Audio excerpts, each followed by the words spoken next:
যারা অবিবাহিত যুবক যুবতী আছো, এই লেকচার তোমরা যারা শুনছো, তোমাদের মধ্যে কেউ যদি জেনা করে থাকো, অবিবাহিতর কথা বলছি, তোমাদের কাদের মধ্যে এখন 100 বেত্রাঘাতের শাস্তি ঝুলে আছে। সূরা নূরের 1 থেকে 3 নম্বর আয়াত পড়ে দেখবে, অবিবাহিত যুবক যুবতী যদি জেনা করে তাদের শাস্তি হচ্ছে 100 বেত্রাঘাত, তাও জনসমক্ষে, এবং এক বছরের জন্য নির্বাসন। এই বিধানগুলো যদি পৃথিবীর কোনো দেশেও না থাকে, আসমানে আছে।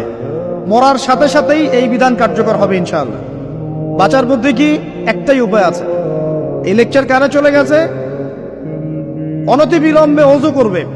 ওযু করে খালেস ভাবে রাতের শেষ রাতে জায়নামাজ বিছাবে।